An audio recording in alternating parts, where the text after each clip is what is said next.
సర్లకు parliament సభ్యులకు శాసన మండలి సభ్యులకు ముఖ్యంగా సింగరేణి ప్రాంత శాసన సభ్యుల అందరికీ మా చీఫ్ సెక్రటరీ గారికి మా అధికారులందరికీ కూడా మనస్ఫూర్తిగా అభినందనలు ధన్యవాదాలు తెలియజేస్తూ సెలవు తీసుకుంటున్నాం మిత్రులారా. Thank you sir. మీకు మా సంస్థ తరఫున ప్రత్యేక కృతజ్ఞతలని తెలియజేస్తున్నాం సార్. చక్కని స్ఫూర్తిదాయకమైన సందేశం ఇచ్చిన మీకు మీ అందరి తరఫున మరియు మనందరి తరఫున ధన్యవాదాలు తెలియజేస్తూ ఇప్పుడు ఈ పథకాన్ని ఆవిష్కరించవలసిందిగా ముఖ్యమంత్రి వర్యుల్ని మరియు ఉప ముఖ్యమంత్రి వర్యులను మరియు మంత్రివర్యులను ఆహ్వానిస్తున్నాను సార్.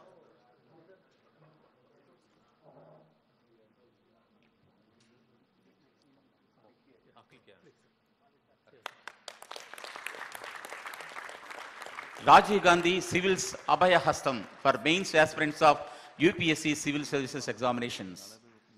ఈ కార్యక్రమంలో పాల్గొన్న మీకు ధన్యవాదాలు సార్.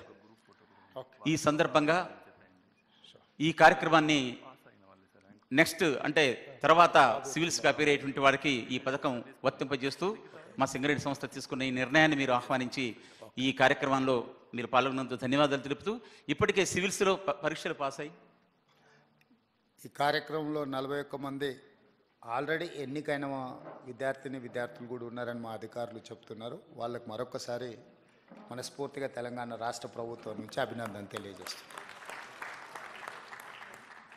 వీరంతా తెలంగాణ బిడ్డలు సార్. మన తెలంగాణ నుంచి ఇంత పెద్ద ఎత్తున మనకు సివిల్స్కి ఎంపిక అవ్వటం అంటే మనందరికీ ఎంతో గర్వకారణం. వీరిని చూసి మరింత మంది ముందుకు వస్తారని ఆశిస్తున్నాం సార్. వీరికి మీ చేతుల మీదుగా వారికి చిన్న మెమోటోస్ అందజేయవలసిందిగా కోరుతున్నాను. దయచేసి వేదిక ముందుకు రావాల్సిందిగా తమరిని ఆహ్వానిస్తున్నాను సార్. సివిల్స్లో ఎంతో కష్టపడి ఎన్నో ఏళ్లుగా శ్రమించి ఈ స్థాయికి విచ్చేసిన మీ అందరికీ కూడా అభినందనలు. ఒక్కొక్కరు పిలుస్తుంటాను, దయచేసి వెంటనే రావాల్సిందిగా కోరుతున్నాను. Donuru Ananya Reddy, Mahbubnagar 3rd rank.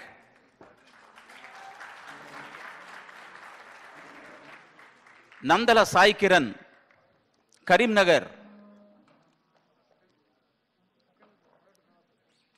KN Chandana Jahnavi, Hyderabad. Merugu Kaushik, Hyderabad. Ravula Jayasimha Reddy, Warangal.